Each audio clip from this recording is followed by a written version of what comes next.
Assalamu alaikum ve rahmetullahi berekatuhu. Qadirlik Facebook'taki dünyanın her qaysi qarindaşlarım.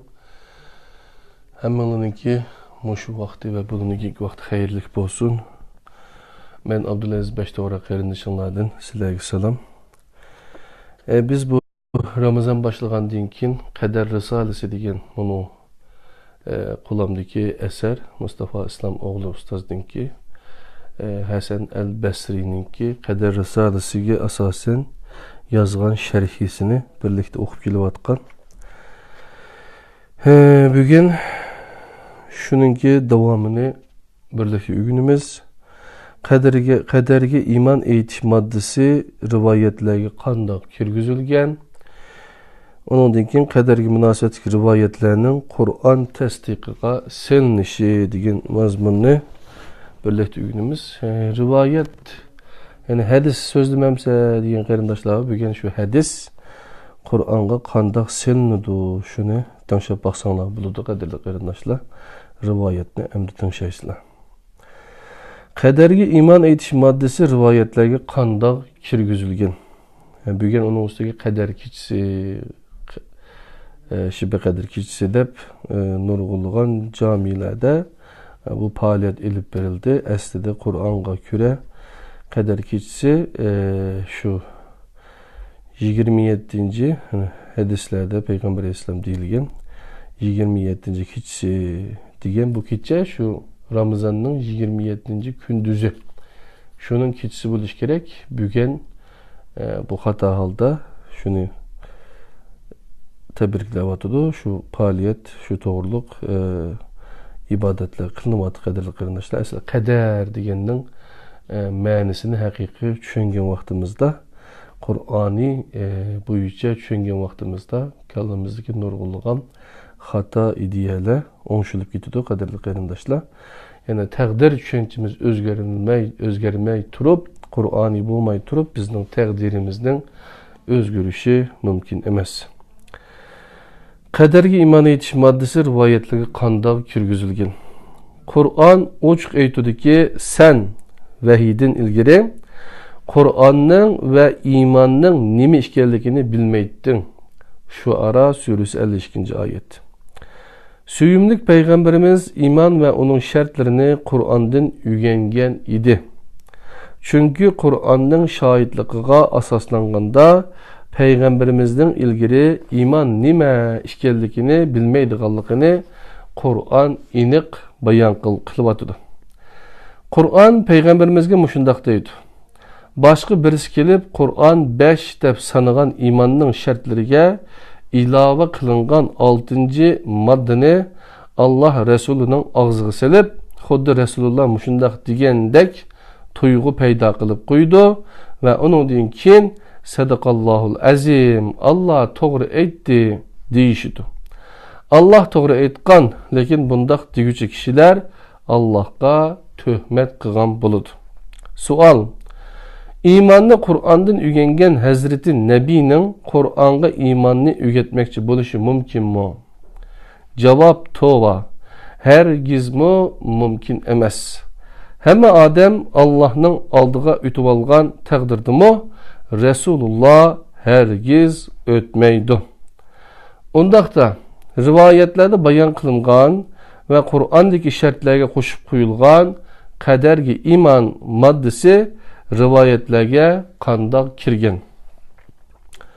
Bu noktada şunu eskertip ötaylik ki hadis edebiyatının en sahih deb qabul qilingan Buxari vafati 256 yılı Hicriye'nin miladi 869 yılda kader bilen imanni bir orunda tilga algan ve kaderge iman etişini bir iman asası süpütede bayan kılgan birer hadis mo orun almaydı. Buxari meşhur Cibril hadisiga mesele var bosumo kitabıda orun bergen iman maddesinin 47. bediken bulup o yerde 5 iman asası sanap ötülgen. Kaderge iman eytiş maddesi orun almagan. Bu hadisinin hem varyantlarını özüra seliştirgan vaktimizde hadisinin 5'den nurgun issiq suğaq balay qaza ötkenlikini bilib olaymiz. Cibril hadisi süpütüde başlangan rivayetinin beşidin şunca köp iş ötken bulup, dastlabda yalğız halda yolga çıkıp, yolunun ahırı kelgende sırat-ı mustaqimden çıkıp ketip, onlarca bir-biriga o'xshamaydigan variantları payda bo'lgan. Masalan, yuqorida tilga ilib o'tgan qadarga iymon ilovasidan Xoli Buxoriy rivoyatini misolga olaylik. Bu rivoyatda Qur'onda 3 yerda yonma-yon tilga ilingan 5 iymon asosining naqlidila raviylarning qalaymaganligi kishining diqqatini tortadi. Buxoriydagi 5 asosdan ikkisi shu. Onun bilan uchrashadiganligiga va o'lgandan keyin tirilishga iymon etish. Halbuki bu ikkisi bir narsa. Uningdan boshqa Qur'on tilga olgan kitoblarga iymon sharti tushib qolgan bo'lib, Qur'onda o'ttirib qo'yilgan 5 raqamga udul keltirilgan. Biroq mazmunni hech qanday bir ta'vil bilanmi Qur'ondagi 5 asos bilan birdeklikka ega qilg'ili bo'lmaydigan holga kelgan. Bu Buxoriy rivoyatining ahvoli mana shundoq. Buxoriy rivoyat qilgan hadisni Talibi Muslimmi naql qilgan hamda 3 o'xshamagan ism zanjiri bilan. Sahih Iymon 1-5-7. Birinchi zanjirdagi 4 ravi Buxoriy bilan birdeklikka ega bo'lib, tekstda qadarga iymon ilovasi yo'q. Bu Qur'onga eng uyg'un Jibril hadisi. Rivayet Qur'on tilga olgan 5 iymon moddasini to'liq sanab o'tadi. Biroq ikkinchi variantda Buxoriy bilan birdeklikka ega ravi soni 3 ga. Uchinchi variantda ravi soni 2 ga tushib qolgan. Dal bu yerda masala qalaymaganlashib ketgan. Qur'onda bo'lmagan qadarga iymon bu yerda ilova qilingan. Yig'inchoqlaganda Muslim o'xshash hadisni 3 o'rinda naql qilgan. Birida qadarga iymon masalasi tilga ilinmagan. Boshqa 2 hadisda o'rin olgan. Mushundaq rivoyatlar boshqa hadis majmualarida o'rin oladi. Qazoyi qadarga oid hadislar ustida tadqiqot va hadislarning aqida belgilanmaydiganligiga munosabatlik Ömer Aydinning Qur'on nuri ostida qadar va erkinlik nomli kitobiga qaralsin. Bayon nashriyoti 17-betdan 21-betgacha İstanbul 1998-yili nashr qilingan. Bundan boshqa o'xshash hadisga qadarga iymon ilovasi bo'lmagan asosda Ibn Majah, Ibn Hibban va Ibn Mandaga o'xshash boshqa hadis sunaslarmo asarlarida o'rin bergan. Qur'onga zid bo'lgan bu rivoyatning yolg'iz tekstili emas, sanadidimi masala bor. Qadarga iymon rivoyatining eng kuchlisi Hazrati Umar, Ibn Umar, Yahya bin Ya'mar, Abdullah bin Burayd zanjiri shaklida oldimizga uchraydi. Ibn Hanbal bunun oxiridagi ismini ishonchsiz deb qaragan. Yani Tezhib 5-tom 158-bet. Sualimiz: İmanimizni Buxoriy yoki Muslimning qaysisiga asosan shakllantirsak to'g'ri bo'ladi? Agar Muslimga asosan desak, undaqda Muslimdagi qaysi rivoyatga asoslanamiz? Mu'minning iymonini Allah shakllantirdi. Biroq zidliqqa ega rivoyatlardan birini tanlayman deb tursa, albatta Qur'onga mos kelganini tanlashi kerak. Undaqda Qur'onda bo'lmagan bir iymon moddasini tashabbus qiladigan bir rivoyatni bir mu'min qaysi jur'at bilan tanlaydi? Uning ustiga qadarga iymon bo'lsa, na Qur'on, na Hazreti Payg'ambar, na sahobalarning masalasi emaski, mana men deb tursa, keyingi mezgilda ilova qilinganligi quyoshdek oshkor bo'lgan bu atalmish iymon shartining siyosiy va kalomiy sabablar tufayli o'ttirg'i chiqqanligi ayon bo'lib to'simi, yana qaysi jur'at bilan tanlaydi? Gapning qisqasi, Qur'onda tilga ilingan 5 shartning sirtidagi qadarga iymon sharti keyingi mezgillarda rivoyatlarga qistirib qo'yilgan. Bu shundoq aniqki, aksini ilgari surish rivoyatning nupuzini haqiqat, ya'ni Qur'onning nupuzidan ustun deb bilganlikdir. Bunda qilgan kishi Allohning kitobiga havola qilishdan boshqa amal yo'q. Aytqinki, sizler Allah'a dininglarni öğretmekçi buluvatamsizlar. Hujurat 16. ayet. Allah dinini bütün kılganlıkını etmegan mıydı?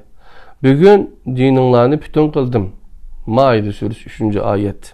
Ondaqda tamamlangan, bütünlünüp boğan bir dinga bir nersi ilave kılıp koyuşunun hesabını Allah'a kim qandaq bürüdü? Kur'an'da bolmagan bir şartni imanga kirgizishde çiң turgan adamning hem Allah bilen hem de Allah'a imanni Kur'an'dan öğrengenligini bayan qilgan Resulullah bilen şundaqla imanning şartlarini belgileşte yigana ölçem bolgan Kur'an bilen mi elbette meselesi ba digelliktir. İmanning şartlarini belgileş yalğızla Allah'ның hakkıdır. Çünkü iman gumani nas bilen emas, qat'i nas arqalıq bekitiladi. Qadar bilen münasibet hadisler qat'i emas, gumanidir. Bu haqda en sahih hadis unvanıga ega Cibril hadisimi barlıq tevatur iddialarıga qaramay xabari vahiddir ve gumani ifadedir.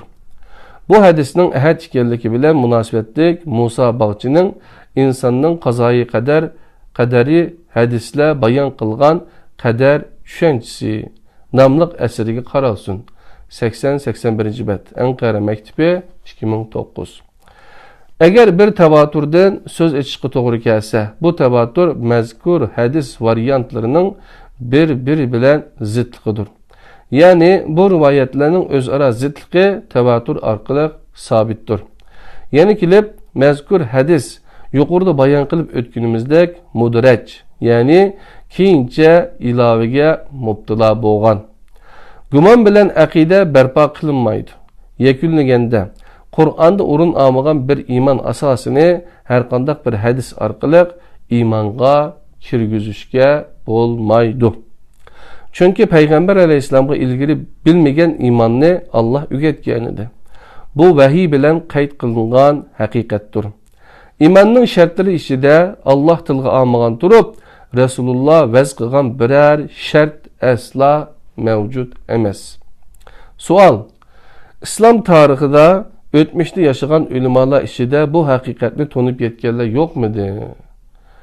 Cevap: elbette boğan. Ushbu mavzuning peshivasi boğan bir alimning tili bilan naql keltirayli. Maturidining eng mashhur kalam ulamosi Abu Mu'min an-Nasahi vafoti Hijriye 508 yılı, miladi 1115 yılı. Onun yazgan çoğun hacimli kalam kitabı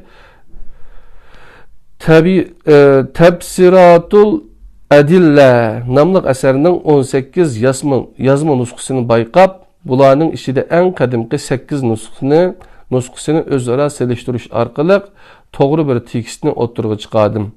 Birinci cildini Diyanet İşleri Başkanımız neşir qıldıdı 1993 yılı. Profesör Doktor Şaban Ali Düzgün bilen billa ikinci cildinin tahrirlik hizmetini elip badık. Diyanet İşleri Başkanımızı onu neşir qıldı 2003 yılı. Bu ikinci cildde bunun ibarını köydüm.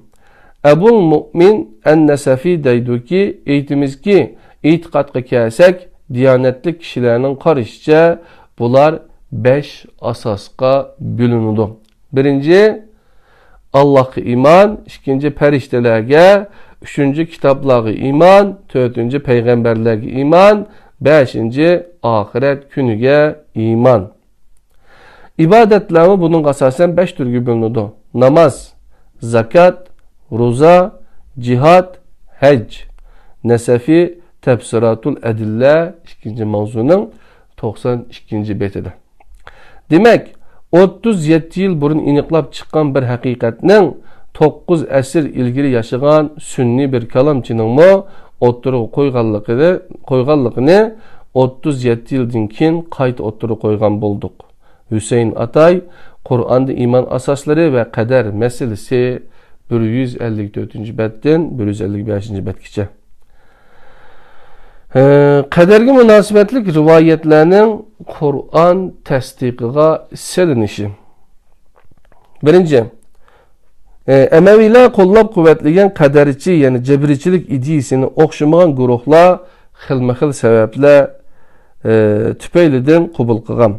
Bularni tüvendikidek bir qancha türge ayırış mümkün. Birinci, hükümran sinip ve hakimiyetke yan basıdığanlar. Qadarchilik tushunchasidan eng ko'p manfaatlanadigan toifalardan birisi mana bular edi.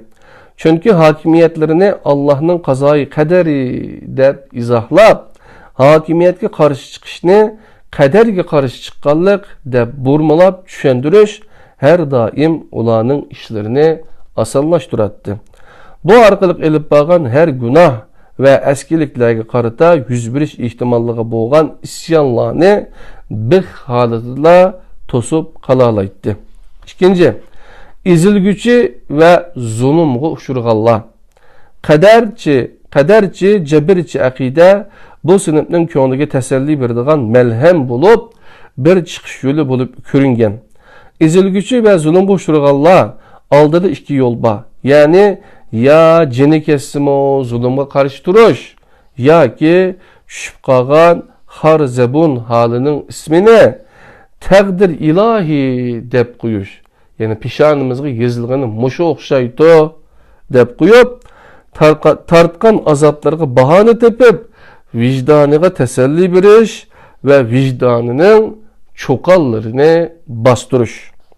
Çaresiz ve ezilgan birov özünün echinishlik ahvolini qadar bilan chetib tushungan vaqtda tortayotgan azobiga muqaddaslik to'ni kiygizgan bo'ladi. Bu uning ilmini yengillatadi. Bu sababdan jabirchi, ya'ni qadarchilik ezilgan amma uchun elib etganda bir mag'lubiyat ideologiyasi, taslimiyatchilik tushunchasidir. Bu ideologiyani azguchisini hakimiyetmi qo'llab quvvatlab kelgan.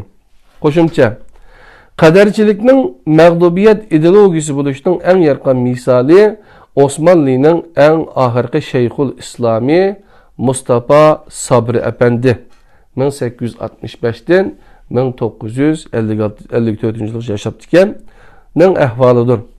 20. asırning birinchi çarikide Osmanlı hakimiyeti astidagi joylarda chiqqan siyosiy buran chapqullar arqadan maydonga kelgan harbiy mag'lubiyat ve ayrılıp chiqishlar onunga salbiy jihatdan cho'nqur ta'sir ko'rsatgan edi.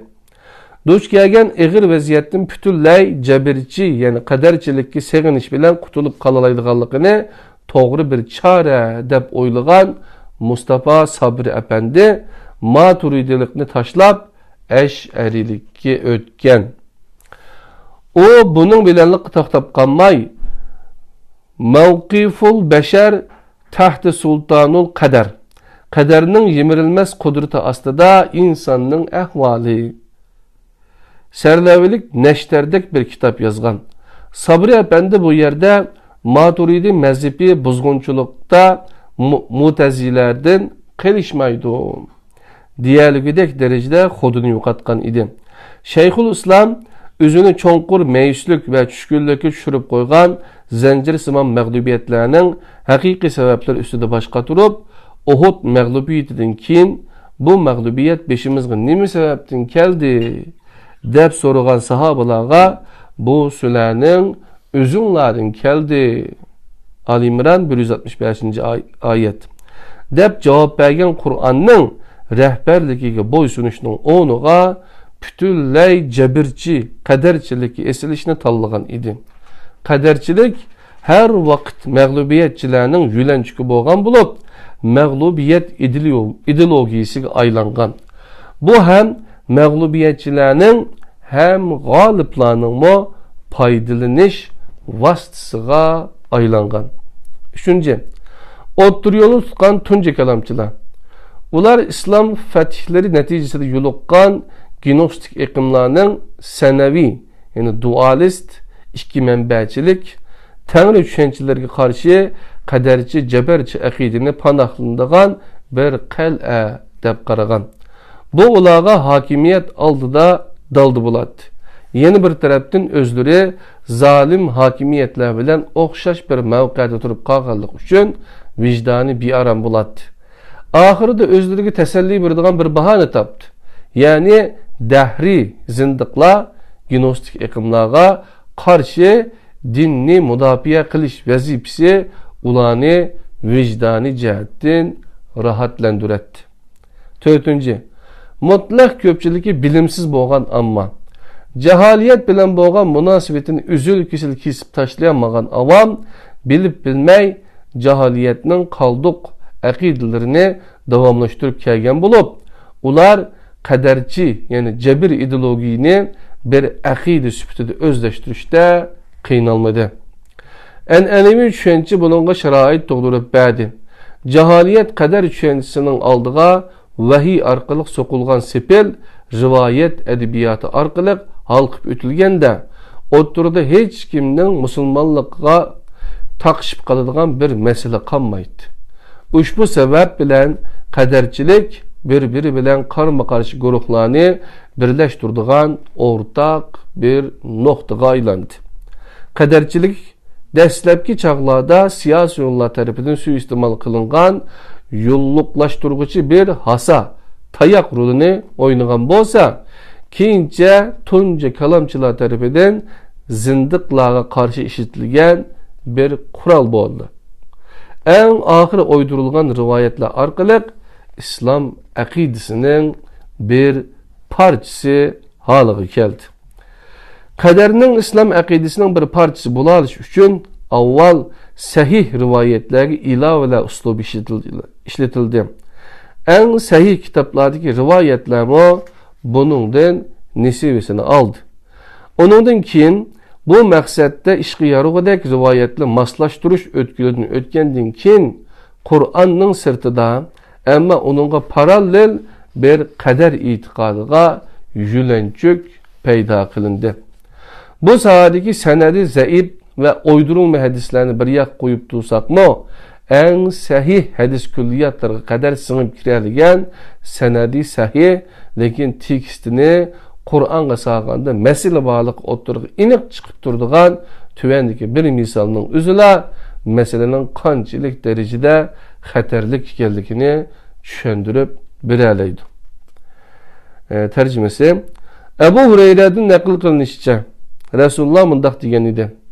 Adem bilen Musa münazirleşti. Musa onu aytdı ki sen insanlarını kaymıktırıp ulanı cennetten çıkargan kişi mi? Adem onu aytdı ki sen Allah her şeyinin ilmini belgen ve bütün insanların üstün kılıp tallıgan Musa mı? O he dedi. Adem aytdı ki sen bana men yaratılıştım burun takdir kılıngan bir iş tüpeyle malamet kılam sen. Muslim kader ikinci, Muvatta kader birinciniz. İsrailiyat fırıqı çıkıp durduğun bu rivayetinin senedi İmam Muslim'e asaslanğanda sahih. Bırak teksti Kur'an'a asaslanğanda batıldır. Bu rivayette Kur'an'a selip bakayla birinci, Kur'an her şeyini bildiğin zatның faqatla Allah işkellikini bayan kılıdı. Yani Allah her şeyini bilip turgucudur. Enfal 75. ayet. İkinci, Kur'an Adem aleyhisselam'ı aldap azdurgucunun şeytan işkellikini kayıt kılgan. Yani Adem balaları şeytan sizlerinin ata-analarını azdurup cennetten çıkarıp etkendek sizlerini mi azdurmuşsun? Şeytan ve ulanın evretlerini özleri körüş üçün kişilerini saldırıp etken idi. Yani ulanın yalıngaç bulup kalışığı sebepçi boğan idi. Şeytan ve ulanın kol aslidikileri silahını köreleydi. Silah ulanı kürenmeyi silah. Şüphesiz ki biz şeytanlarını iman etmeydiğallarının dost kıldık. A'raf 27. ayet. Ama bu rivayet Adem Aleyhisselam'ın insanlarına kaymık durup azdurganlıkını ilgiri süymekte. Üçüncü, Kur'an. Adem nefsinin keyni yikirip Rabbige asip oldu. Taha 121. ayet de diş arkalık Adem Aleyhisselam'ı tenkit kılgan. Bu rivayet Adem Aleyhisselam'ı bu kılmış sebeplik malamet kılışkı bulmaydıqallıqını ilgiri süygen. Dördüncü, Kur'an'da Adem Aleyhisselam ve Rafiqsi biz özümüzge özümüz zulüm kıldık deyiş arkalık nefsini ayıplaydı ve havai hevesinin kurbanı bulup ketkenlikini bayan kılıdı. Yani ula Perverdigarimiz biz öz özümüzge zulüm kıldık. Eğer sen bizne mağfiret kılmasan, bizge rehim kılmasan, biz çokum ziyan tartışılardan bulunmayız dedi. Araf 23. ayet. Ama bu rivayet Adem Aleyhisselam'ın kader kurbanı işkellikini ilgiri sürdü. 5. Kur'an Adem Aleyhisselam'ın günahıydın mesul işkelliki ve tevbe kılgallıkını kayıt kılıdı. Adem Rabbeden bir qancha kelime ta'lim aldı. Yani günahının keşfedilmesi için okuyduğun dua onunla ilham arkalık bildirildi. Allah onun tevbesini kabul kıldı. Allah hakikaten tevbeni bekme kabul kılgıcıdır. Bendilerine ait mihribandır. Bekara 37. ayet. Ama bu rivayet Adem'nin günahıydın mesul emez, belki onunla mecbur işkellikini ilgiri sürdü. 6. Kur'an'daki Adem bolsa kılmışının ahlaki mesuliyetini kabul kıldı. Rabbimiz biz özümüz zulüm kıldık. Eğer sen mağfiret kılmasan biz çokum ziyan tartışlardan bulunuz. Araf 23. ayet. Ama bu rivayetteki Adem meni azdurganlıkın üçün deyiş arkalık mesuliyetini Allah'a artıp koygan şeytanını esletidi. 7. Kur'an'a asaslanganda Allah ilgiri Adem'den vədə algan. Bırak onu qat'i iradelik halda kömügen idi. Biz ilgiri Adem'ge derexinin meyvesini yemeslikini tavsiye kıldık. O tavsiyeni yadından çıkardı. Onun da hiç kandak çin irade kömüdük. Taha 115. ayet. Ama bu rivayet asaslanganda Adem'den yakınlaşmağından ibaret ilahi talimatqa kulak salmay çeklengen derextin yiyişimi kazayı kaderdir. Bundak degenlik bundak ma'nini ifadeleydi. Allah Adem üçün allaqaçan bir şeyini kazayı kader kılıp bekitken. Andın bekitkenini kılma degen. Tövbe. Ya Rabbi sen bunundan paksan. Bu hem Allah'a hem bu rivayet ağzı selip kuyulgan Allah'ın Resuluğa karı çaplığanlıktır. 8. Kur'an her bir insan kılmışlarının mehbusudur deydi. Muddessir 38. ayet. Bırak rivayet del bunun eksçe mealini ilgiri sürdü. Adem yaratılıştın bunun Allah kaçan pişanesi kader süpütüdü yezilip pütülüp ketken şu işte kılgan. Bu sebepten ayıplenmez ki ve malamet kılınması gerek. Bundak bolganda şeytan Kabil, Nemrut, Firavun, Ebu Leheb, Ebu Cehil, Muaviye'nin Bedre'de Resulullah'a karşı cenk kılıp öldürülgen tağıları ve aksi katarlıklarımı ayıplenmez ki ve malamet kılınması gerek. Yukarı kılınganların hemmisi yaratılıştın burun pişanesine pütülüp boğan kazayı kaderini rüyapkı çıkarganlığı üçün malamet kılınmaslığı ve ayıplenmesliği gerek idi. Koşumça Yahudilerin Tevrat'ı kadim nezirisiga okşutuş üçün otturu kuyulgan kalami kadim nezirisi zalim ve yavuz hükümranlarının ditigi yakkan idi. Bu neziriyle faqatla ularning öz kılmışlarınla emez, hatta Allah'ın elçisi bilen bir ömür uruşkan müşrik ata boğularının şirik, küfür kılmışlarını mı yolluklaştırmaktı idi. Mesela Kur'an kadim doğru. Ebu Leheb'nin iki kolu kurup kessun. Emelde kurup ketti. Mesed 1. ayet. Mesed suresinin 1. ayeti. Degen bu ayet kadimi bolsa Ebu Leheb'nin günahı nime? Ebu Leheb xalığan təqdirdimi iman ettalmaydı. Çünkü onun hakkında yazılgan kadimi bir kalam var idi. Onun kılmışları fakat ezelde yazıp etilgen bulup, O bu kalamga münasip halda öz rolünü oynagan idi. Allah Resulullah'a karşı uruş kılgan ve öldürülgen Emevi cemaatinin çoğ dadıları Umayye bin Halep, Ubey bin Halep ve başka uruk tukkalları özüge ezelden belgilengen rolünü oynagan idi. Halas. Emeviler ceberici kaderçilikle del bu sebepten bek yakturgan idi. Kur'an-ı Kerim bunun şeytan yani A'raf 16. ayet ve müşriklerin düşüncesi Nehil 35. ayette işkenlikini bayan kılıdı. Kur'an barlık muhataplarına kılmışının ve iş hareketlerinin mesuliyetini öz üstüge elişqa çağırdı. Allah vədi qılğan savab sizlərinin quruq arzuyunla ve ehli kitabının quruq arzusu bilen qolgu kemmeydi. Kimi ki bir yamanlık kılırken bunun üçün ceza alındı. Nisa 123. ayet.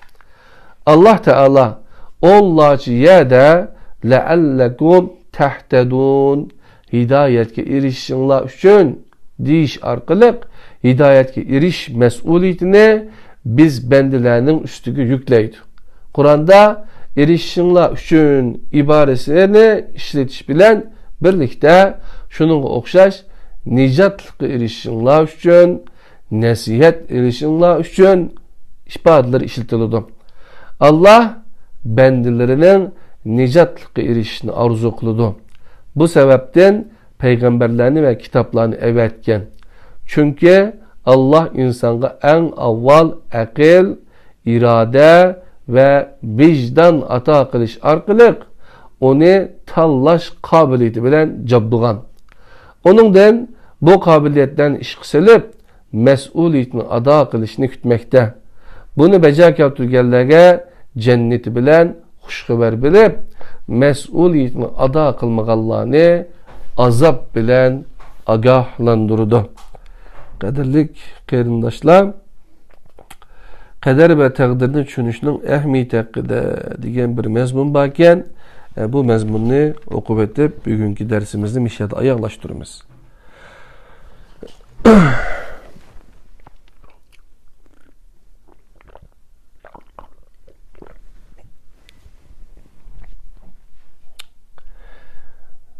Kader ve takdirini düşünüşünün ehmiyeti hakkında.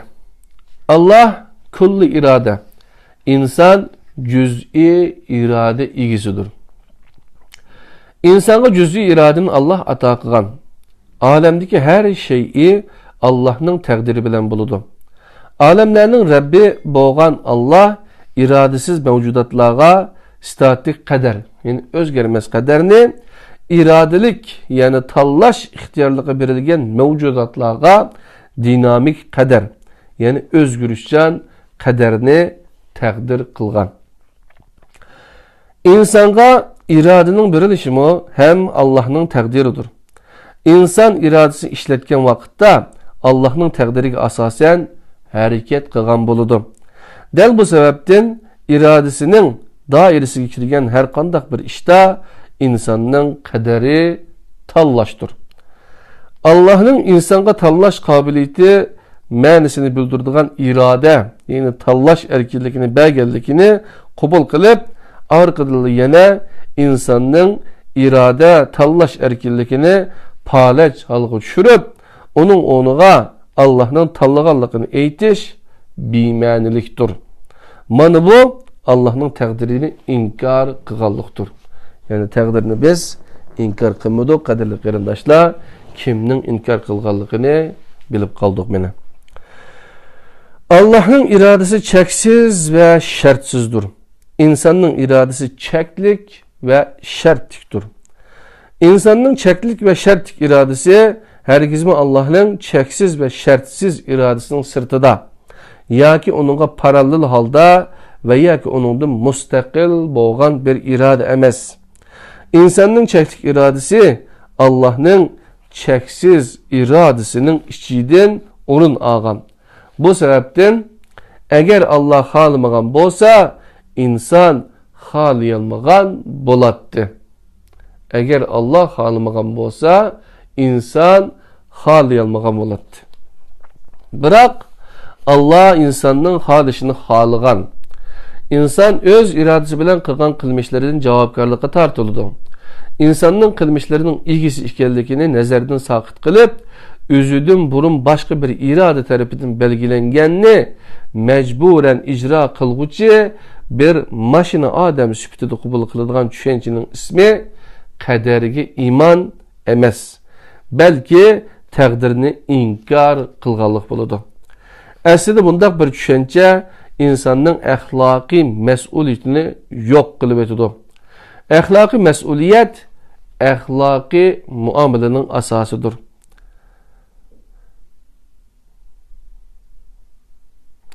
O asas g'ulab tushsa, insonning oqibatni o'ylab bir ish qiladigan alayligidan so'z echish mumkin emas. Bundaq bo'lganda mukofot va jazoning, cennet ve cehennemning ahmiyati qolmaydi. Bularning ahmiyati bo'lmasa, oxiratga iymonning mo asosi qolmaydi. İnsan tanlashini o'z irodasi orqali vujudga chiqaradi. Biroq irodani tanlamaslik erkinligi insonning ixtiyoriga berilmagan. Ya'ni irodani tanlamaslik erkinligi insonning ixtiyoriga berilmagan. Yaratquchi Allah insanның iradəyə ega bir məxluq bo'lishini xalagan. İnsan ismini iradəni tanlashga mecbur və çarəsiz bo'lganlıq uchun olgan. İlahi irade insanның iradəyə ega bir mevcudiyet bo'lishini xalagan. İnsan ikki xil narsadan birisini tanlaydı. Biroq iradəyə tanlash erkinligiga ega bo'lish bo'lmaslik haqidagi ixtiyorligi insonga berilmagan. Bu to'g'riliq ixtiyor va tanlash huquqi Allohning ilkididir. Bu nuqtada Allah tanlash huquqini yurgizib insonga iroda tanlash ixtiyorligini baxshatgan. Bu sababdan tanlash erkinligi doirasidagi masalalarda insonning qazoyi qadari tanlashdir. Ya'ni iroda insonning qazoyi qadari bo'lib, kishi qazoyi qadri bo'lgan tanlash erkinligidan qochonmaydi.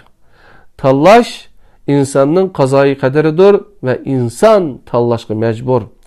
Bundaq bo'lgan ekan, insonning tanlash qobiliyatini yo'q hisoblaydigan har xil fikrlar insonning irodasini yo'qqa chiqargan bo'ladi. Irodaning yo'qligini ilgari suradigan har qanday ko'z qarash inson uchun Allah tarafidan bekitilgan ilohiy taqdir ve tanlashni yo'q hisoblagan bo'ladi. Bu mohiyat jihatda qazoyi qadarni inkor qilganlikdan boshqa narsa emas.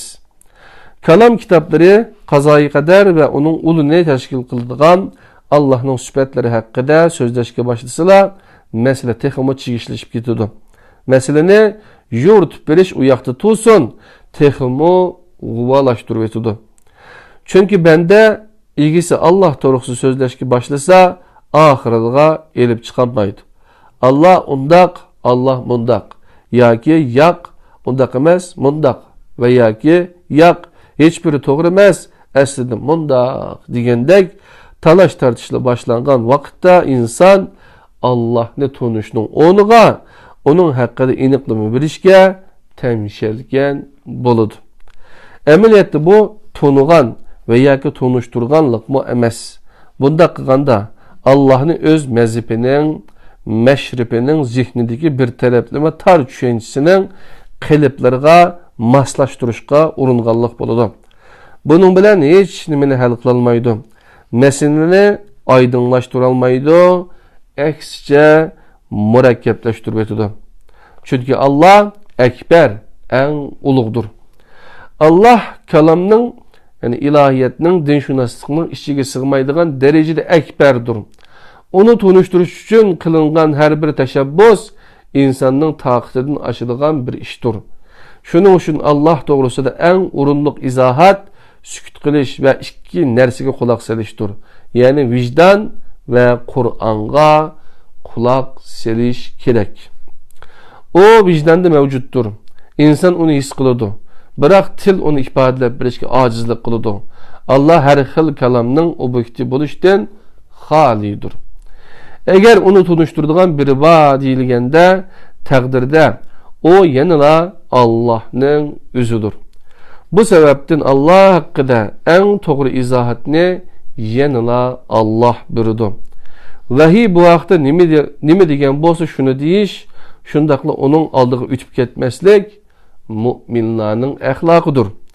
Chunki insonning xarakteri uning zotini tegi-tektiga yetib tushunishga, tilning tabiati uni o'z holati bilan tunutishga ojiz keladi.